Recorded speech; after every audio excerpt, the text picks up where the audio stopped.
parfois horrible. Tu sens une pression. Donc ici on te dérange, là on te dérange. À tout moment, vous avez des pressions.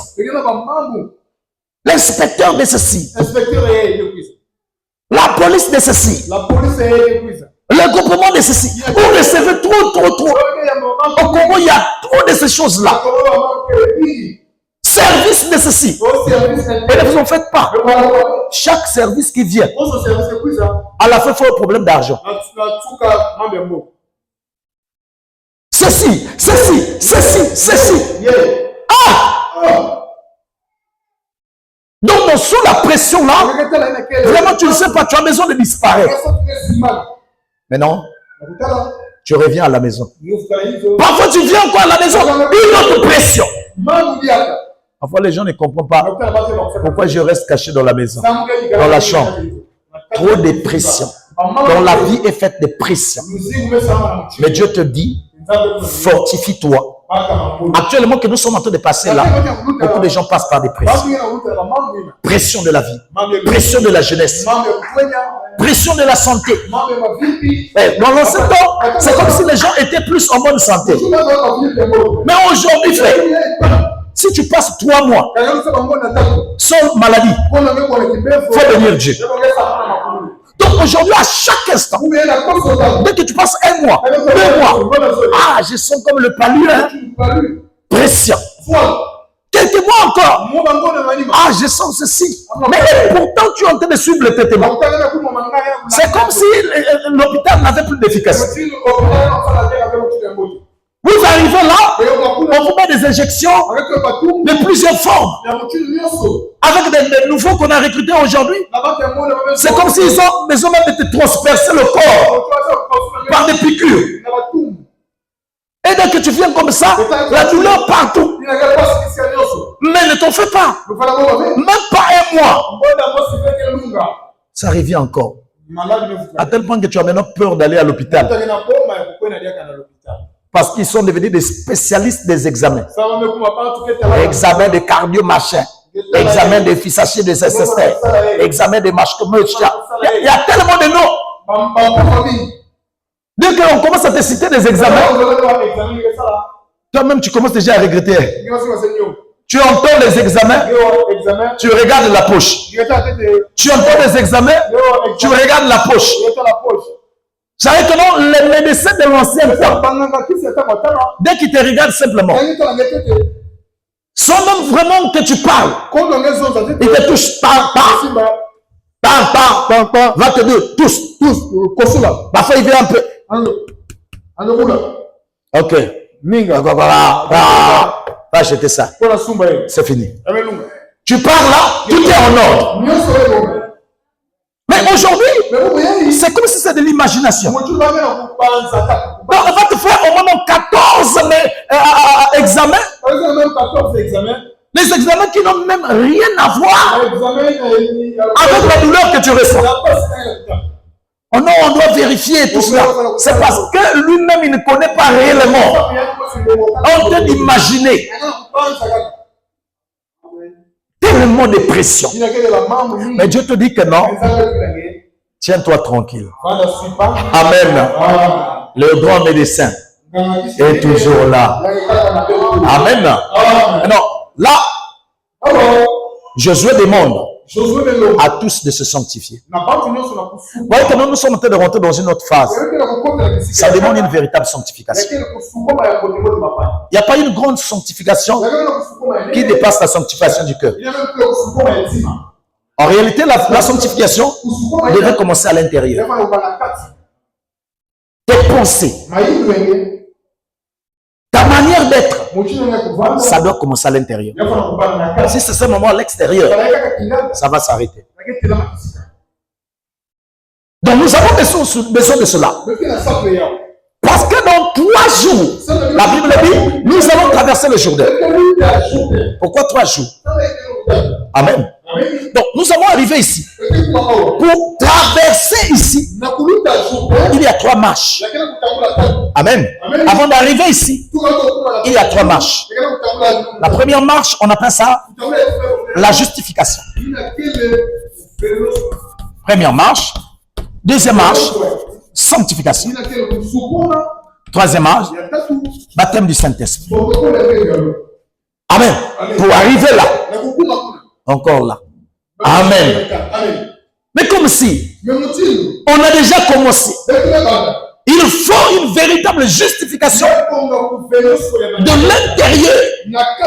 Une véritable sanctification qui commence de l'intérieur. Amen. Mais c'est quoi le Jourdain? Nous allons prendre dans la brochure Un homme appelé de Dieu. Paragraphe 84 jusqu'au paragraphe 101. Il dit ceci. Alors, si vous remarquez, chaque croyant, quand vous en serez au point où vous devez vous défaire de tout, voilà, vous sentirez les vagues froides du Jourdain. Regardez ce terme-là. Quand vous êtes prêt à vous défaire de tout, vous sentirez les eaux froides du Jourdain. Amen. Se défaire. Se refuser tout, vous sentirez quelque chose.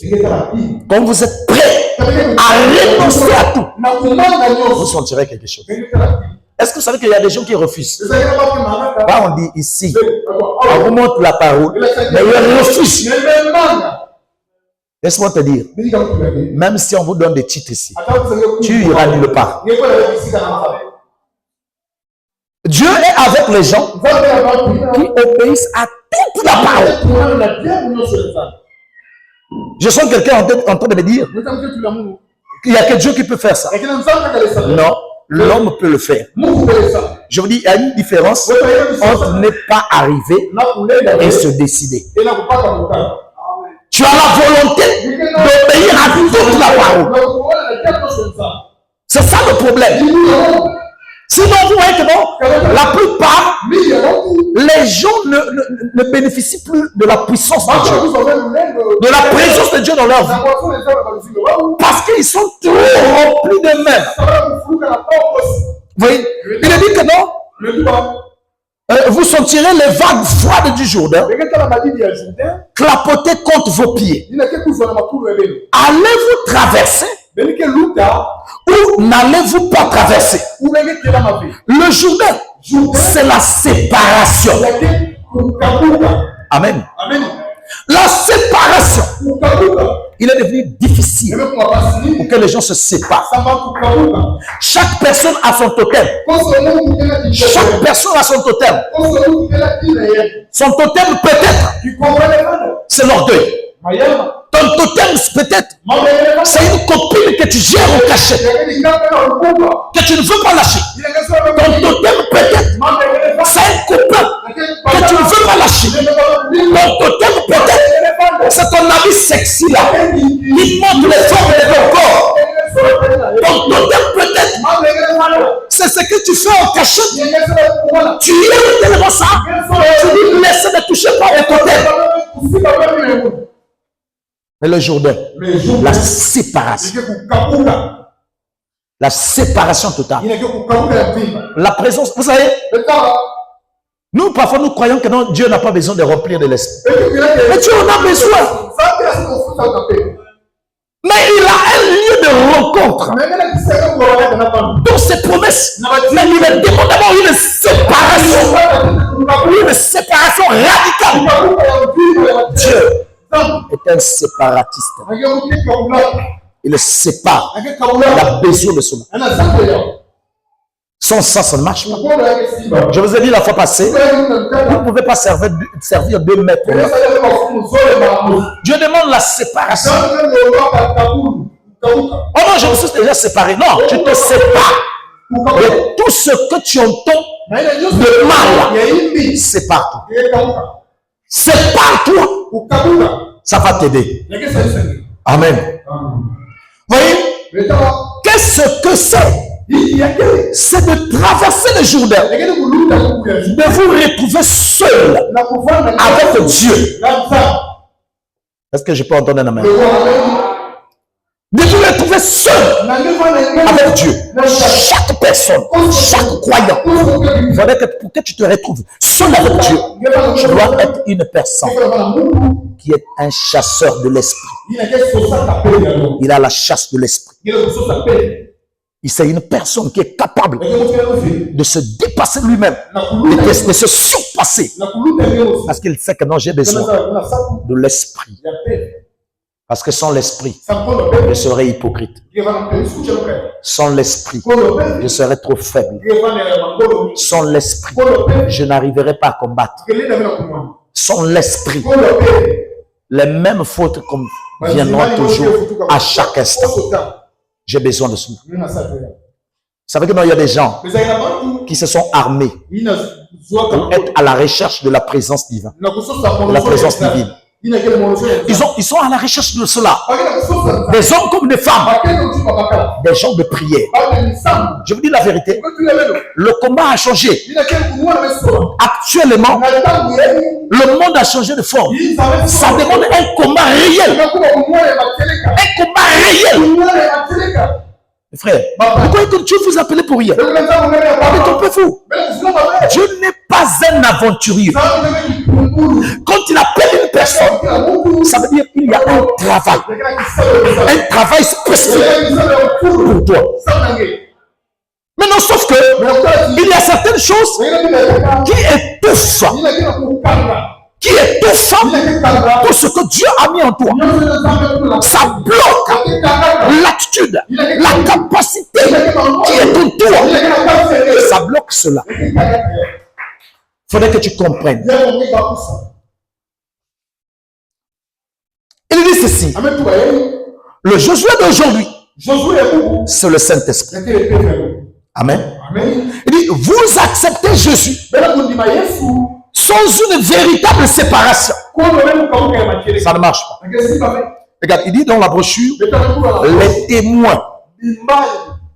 Dans la brochure, les témoins, le 5, 4 mois 53, paragraphe 212. Vous êtes disposés. Vous dites, j'accepte Jésus comme mon sauveur personnel. Je vais arrêter mes mauvaises habitudes. Mais descendez au Jourdain. Là où vous devez mourir.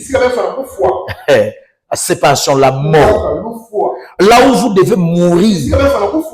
Là où toutes les choses du monde, tous vos amis et tout vous ont abandonné. Gardez-le. Regardez-le sur vous. Gardez-le lui seul. Vous avez besoin de garder Dieu. Gardez Dieu. C'est ça le problème. Nous avons dit la fois passée, l'amitié. Il faudrait que les gens comprennent. Moi, j'ai dit la fois passée, quand on vous dit de se séparer, il y a des gens qui croient que non, vous les détestez. Tu es une chrétienne, mais tu as des amis païennes. Vous allez vous dire quoi? Vous savez que non, quand j'ai cru au début là, j'ai écouté pour la première fois à Brazzaville. Quand j'arrive à Pointe-Noire, j'ai rencontré, là où on travaillait, en anglais, une sœur. Elle dégageait une aura terrible. Quand elle se déplaçait devant vous, quand elle était devant les païens, nous qui venons de commencer à partir à l'église, elle avait quelque chose de différent. Je sentais par son aura que nous sommes deux mondes différents. Elle avait quelque chose que les autres femmes n'avaient pas. Mais vous, aujourd'hui, vous avez les mêmes choses que le monde a. Non simplement quand tu es sablier. En En ce temps-là, les femmes ne portaient